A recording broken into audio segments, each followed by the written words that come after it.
अस्सलामुअलैकुम, बोल न्यूज़ में खुशामदीद। मैं हूँ शर्जील अरशद और मैं हूँ Mahrukh Shahriyar. Thank you Pakistan once again. Bulletin का आगाज करेंगे इसी खबर के साथ और सबसे पहले आपको बताएंगे कि अमेरिका ने पाकिस्तान का एक बार फिर से शुक्रिया अदा कर दिया है। महकमा खारजा की तर्जुमान टीमी ब्रूस ने सहाफ़ियों को बताया कि दहशतगर्दी के खिलाफ पाकिस्तान और अमेरिका के मफादात मुश्तरक हैं। शरीफुल्लाह की गिरफ्तारी से वाज़ेह है कि पाकिस्तान से पार्टनरशिप इंतहाई अहम है। दहशतगर्दी के खिलाफ जंग में पाकिस्तान हमारा इत्तेहादी है और ये दोनों मालिक का मुश्तरका मफाद भी है। जबकि दूसरी जानिब अक़वाम मुत्तहिदा सलामती काउंसिल ने यमन में इंसानी बहरान की सूरत हाल पर तशवीश का इजहार कर दिया है। पाकिस्तान ने इस मौके पर जोर दिया कि यमन में इंसानी इमदाद जारी रहनी चाहिए। सलामती काउंसिल में पाकिस्तान के मुस्तकिल मंदूब मुनीर अकरम ने कहा है कि पाकिस्तान को यमन में बिगड़ती सूरत हाल पर तशवीश है। यमन में संगीन इंसानी, सियासी, इक़्तिसादी और माहौलियाती बहरान जन्म ले रहा है। फ़रीक़ैन अमन मुआहदों पर मुकम्मल अमल दरामद यकीनी बनाएं। गज़ा में जंगबंदी मुआहदे पर अमल दरामद और तहफ़्फ़ुज़ ज़रूरी है। गज़ा में मुस्तकिल जंगबंदी से खित्ते में इस्तेहकाम को फ़रोग मिलेगा।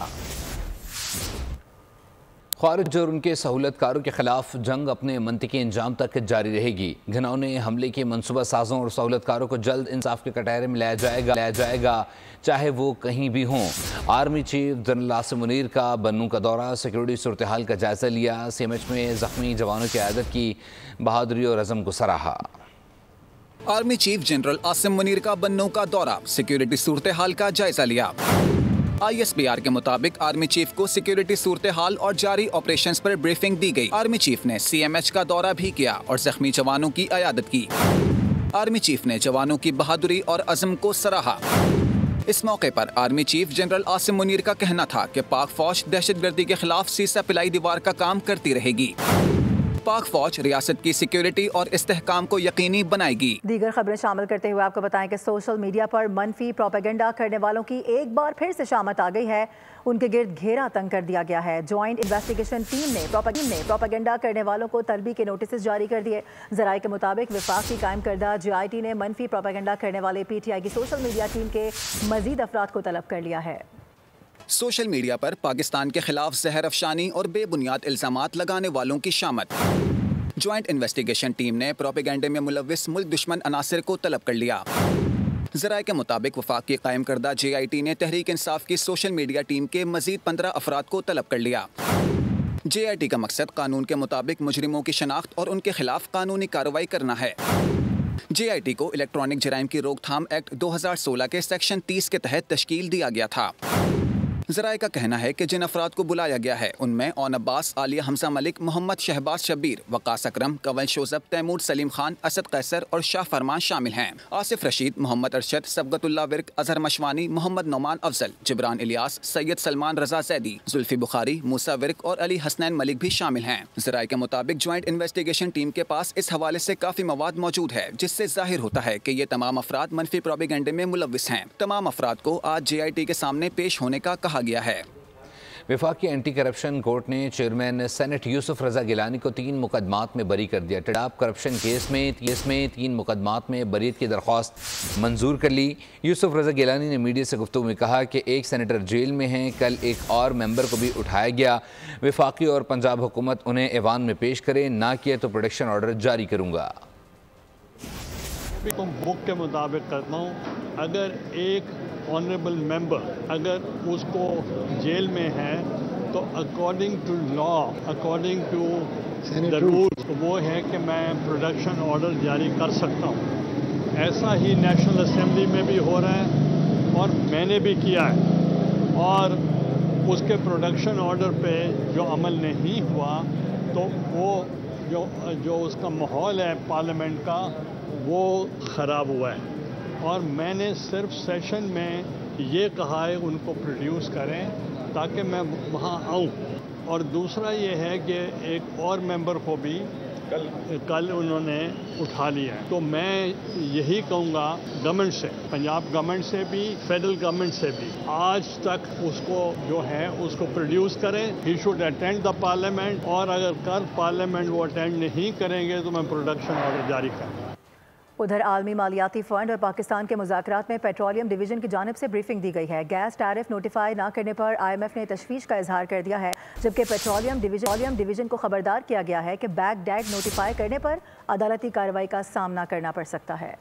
IMF वफ्द के साथ कर्ज प्रोग्राम की दूसरी किस्त के लिए मुज़ाकरात जारी। पेट्रोलियम डिवीजन हुक्काम ने IMF वफ्द को ब्रीफिंग दी।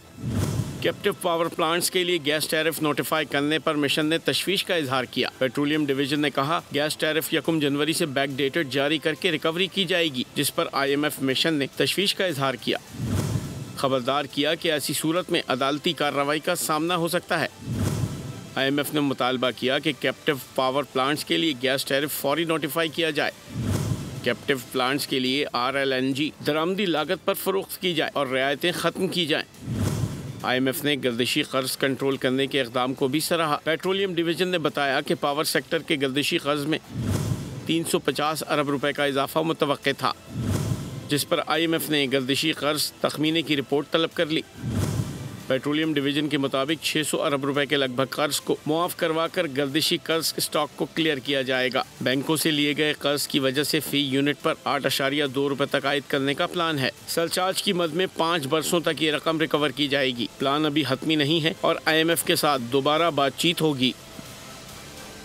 वफाकी हुकूमत के कर्जे मुल्की तारीख की नई बुलंद तरीन सतह पर पहुँच गए। स्टेट बैंक ऑफ पाकिस्तान ने जनवरी 2025 तक के वफाकी हुकूमत के कर्ज़ों का डेटा जारी कर दिया। मजमूई कर्ज़ों में सालाना 11% इजाफा हुआ, जो 476 अरब रुपए के इजाफे से 72 खरब रुपया हो गया।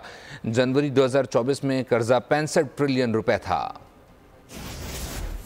आगे बढ़ेंगे, आपको बताएं कि पाकिस्तान स्टॉक एक्सचेंज में तेजी देखी जा रही है। 1,14,000 पॉइंट्स की हद बहाल हो गई है। 100 इंडेक्स 884 पॉइंट्स के इजाफे के साथ 1,14,000 से ज़ायद पॉइंट्स की हद को छू गया है। जबकि आपको बताएं कि दूसरी जानिब डॉलर की कीमत में मामूली कमी रिकॉर्ड की गई है।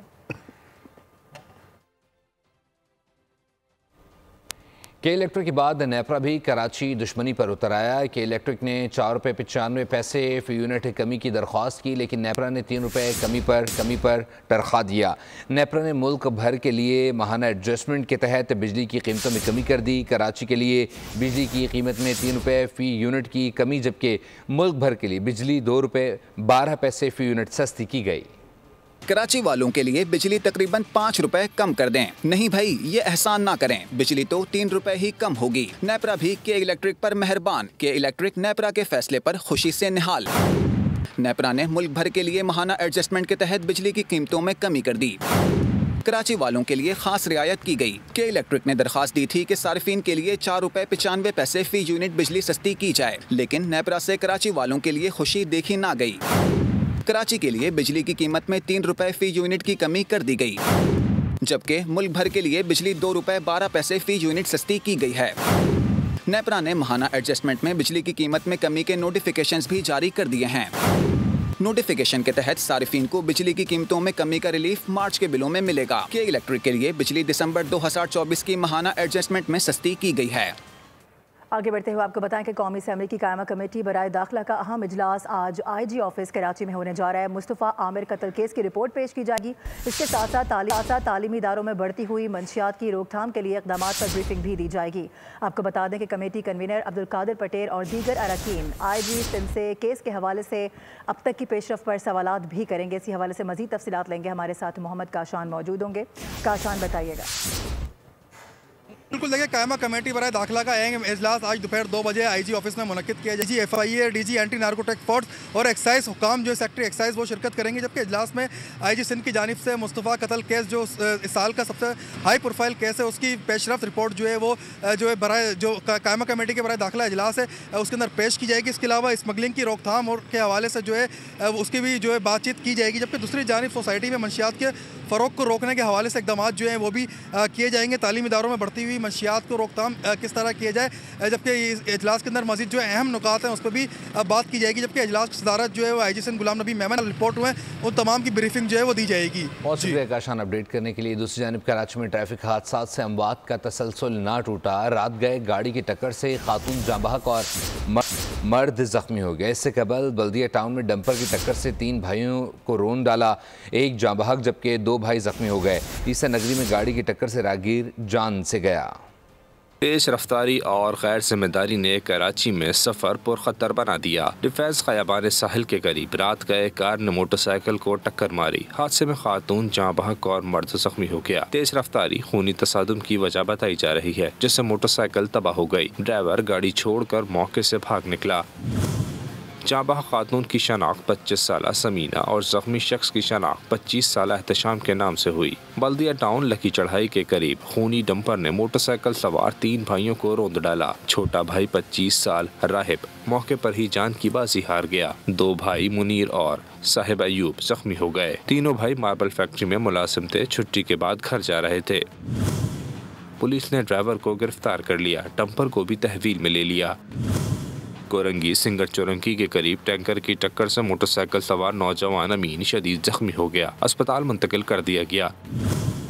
ईसा नगरी में गाड़ी की टक्कर से राहगीर लुकमा चल बन गया। मरने वाले की शनाख्त हफीजुल्लाह के नाम से हुई। ब्रेक के बाद मौसम की बात करते हुए आपको बताएं, कराची में सूरज का पारा हाई हो गया है। दर्जा हरारत 35 को छू गया है और आपको ये बता दें कि महसूस 39 डिग्री किया जा रहा है। महकमे मौसमियात के मुताबिक आने वाले दिनों में मौसम शदीद गर्म और खुश्क हो जाएगा। मगरिबी सम से गर्म हवाएं चलेंगी। गर्मी की शिदत आइंदा 3 से 4 रोज तक बरकरार रहेगी। दूसरी जानिब मुल्क के वस्ती और जुनूबी इलाकों में दिन के औकात में तेज़ हवाएं चलने की तवक्को है। इस्लामाबाद समेत खैबर पख्तूनख्वा में मौसम सर्द और खुश्क रहेगा। कश्मीर गिलगित बल्दिस्तान में शदीद ठंड और बलूचिस्तान के शुमाली अजला में मौसम सर्द रहने का इम्कान है। और अब कुछ बात करते हैं महंगाई के हवाले से। कराची में चिकन की कीमत कम होने का नाम नहीं ले रही है। सदर इम्प्रेस मार्केट में सरकारी नर्ख हवा में उड़ा दिए गए हैं। फी किलो चिकन का गोश्त 780 रुपये में फ़रोख्त किया जा रहा है। तफसीलात बता रहे हैं कफील अहमद। कराची में चिकन के गोश्त की कीमत किसी तरह कम होने का नाम नहीं ले रही है। मैं इस वक्त एम्प्रेस मार्केट से रिपोर्ट कर रहा हूँ। यहाँ जो जिन भाई से मैंने अभी कीमत पूछी है 780 रुपये फ़ी किलो। फाज भाई, चिकन का गोश्त 780, फ्रूट क्या, सब्ज़ी क्या, दालें क्या कहेंगे चिकन का गोश्त आपकी इस इस्तात में ख़रीदने के? जी देखें, इस वक्त तो कोई भी चीज़ गरीब आदमी के इस्तात में नहीं है। चूँकि सबसे बड़ी वजह यह है कि चेक एंड बैलेंस कोई नहीं है, पूछने वाला कोई नहीं है, कोई यहाँ पे चेकिंग वाले लोग नहीं आते जो आके रेट दें और रेट के मुताबिक चीज़ों को फिर उसको इंश्योर करें कि वाकई उस रेट पे चीज़ें बिक रही हैं। कोशिश कर रहा हूँ दुकानदार से बात करूँ। अस्सलाम वालेकुम भाई, ये 780 रुपये क्यों मिल रहा है भाई? वजूहात क्या है कीमत? इसका कुछ नहीं कह सकते, हमें जैसा मिलता है हम वैसे ही अपना कमीशन रख के बेचते हैं। अच्छा जी, आपने सुना होगा कि अपने कमीशन रख के बेचते हैं, इसके बारे में जो है वो कुछ ज़्यादा नहीं जानते। तमाम उनका कहना ये था कि जो मार्केट से होलसेल मार्केट से उनको मिल रहा है उस पर अपने कमीशन रख के जो है वो सेल आउट कर रहे हैं। और इस वक्त अगर हम बात कर लें जो 650 रुपये सरकारी कीमत है चिकन की, जो कि कमिश्नर कराची का रेट है, तमाम उस पर पूरे शहर में कहीं भी चिकन का गोश्त फरोख्त नहीं हो रहा है। जी, इसकी भी जांच होनी चाहिए। कमीशन कौन कितना रख रहा है? अपडेट करने के लिए बहुत शुक्रिया आपका। दूसरी जानिब लाहौर में भी रमज़ान मुबारक के बाबरकत महीने में लोग अशिया खुरनोश की बढ़ती कीमतों से परेशान हैं। महंगाई की क्या सूरत हाल है, जानते हैं अपने नुमाइंदे जाफ़र बिन यार से, जो इस वक्त एक मॉडल रेडी बाज़ार में मौजूद हैं। जी जाफ़र, बताइएगा। रमज़ानुल मुबारक के जो है रोज़े लोग रख रहे हैं, नेकियां समेट ले हैं, लेकिन परेशान थे कि महंगाई कम नहीं हो रही। अशिया खुर्दोनोश खुसूसन सब्ज़ी जो है, फ्रूट है, उनकी कीमतों में कमी है। मैं इस वक्त जो है मॉडल बाज़ार है शादमान में लगा हुआ है, मॉडल रेडी बाज़ार जिसे कहते हैं। मैं यहाँ पे मौजूद हूँ, लोगों से हमने बात की है, लोगों से पूछा है आप यहाँ पे शॉपिंग करने आए, क्या कहते हैं, रेट कैसे हैं? नहीं, बाज़ार से बहुत बेहतर है। ठीक है। और यहाँ पर काफ़ी हमें पहले से कम सब्ज़ी मिल रही है। ठीक है। कि इससे पहले इतनी रेट कम नहीं हुई जितनी अब कम हो रही है। अच्छा, ज़बरदस्त। हाँ जी। तो फ्रूट वगैरह के बारे में क्या कहेंगे? फ्रूट महंगे है, ये शिकायत कर रहे हैं कि लोग फ्रूट महंगे हैं। फ्रूट महंगा हुआ है मगर इतना भी नहीं है जितना लोग कह रहे हैं या जितना आम मार्केट में है। इसी तरह का मिला जुला रुझान देखने में आ रहा है, लेकिन कोशिश कर रही है हुकूमत कि किसी तरीके जो है महंगाई को कंट्रोल किया जाए, लोगों को ज़्यादा से ज़्यादा रिलीफ फराहम किया जाए। जी, बहुत शुक्रिया जाफ़र अपडेट करने के लिए। और रमज़ानुल मुबारक में अशियाए खुरनोश की तरह मुर्गी भी आवाम की दस्तरस से बाहर हो गई है। पेशावर का रुख करेंगे, यहाँ पर क्या रेट्स चल रहे हैं बात करेंगे। हमारे साथ हमारे नुमाइंदे आसिफ शहजाद मौजूद हैं। आसिफ, बताइए। जी बिल्कुल, रमज़ानुल मुबारक में दीगर अशियाए खुर्दोनोश की तरह चिकन की कीमतें भी ज़्यादा होने से शहरी परेशान हैं। शहरियों का कहना है जहाँ पर सब्ज़ी, दाल, चावल, चीनी उनके लिए ख़रीदना मुश्किल है, वहीं पर रमज़ानुल मुबारक में जो मुर्गी की कीमतें हैं वो भी ज़्यादा हो गई हैं। शहरी हमारे साथ मौजूद है। सर, क्या कहते हैं, मज़ीद कीमतें भी बढ़ती जा रही हैं? सर को समझ में नहीं आ रहा, इंसान ले तो क्या ले और खाए तो क्या खाए।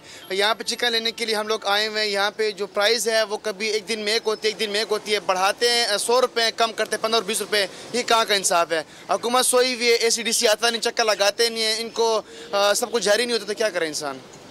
आज बिल्कुल ज़िला इंतज़ामिया की जानिब से चेक एंड बैलेंस नहीं है, जिसकी वजह से कीमतें जो हैं वो दस्तरस से बाहर होती जा रही हैं। तो शहरियों का कहना है कि कीमतें जो हैं उनमें। जबकि दूसरी जानिब legendary fast bowler Shoaib Akhtar कहते हैं कि पाकिस्तान क्रिकेट का भी हॉकी जैसा हाल किया जा रहा है।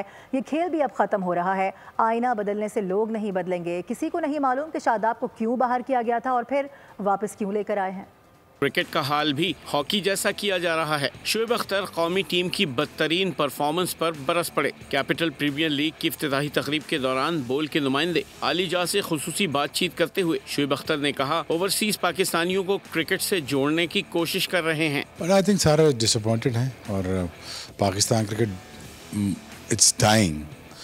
मैंने हॉकी में भी यही हाल होता हुआ देखा था 91-92 में। वही सारी चीज़ें दोबारा क्रिकेट में हो रही हैं जो हॉकी में हुई थी। हर टैलेंट को प्लेटफॉर्म की ज़रूरत होती है और कैपिटल प्रीमियर लीग ही प्लेटफॉर्म प्रोवाइड करने की कोशिश कर रही है। इसके साथ साथ हम आपके लिए ओवरसीज़ पाकिस्तानियों के लिए एक प्लेटफॉर्म ला रहे हैं जो इसके लिए जो डिस्कनेक्ट हो गए हैं, जो आके कनेक्ट कर जाए हमारे साथ। प्रेस कॉन्फ्रेंस में बातचीत करते हुए शोएब अख्तर ने कहा, किसी को समझ नहीं आ रही कि क्या फैसले किए जा रहे हैं।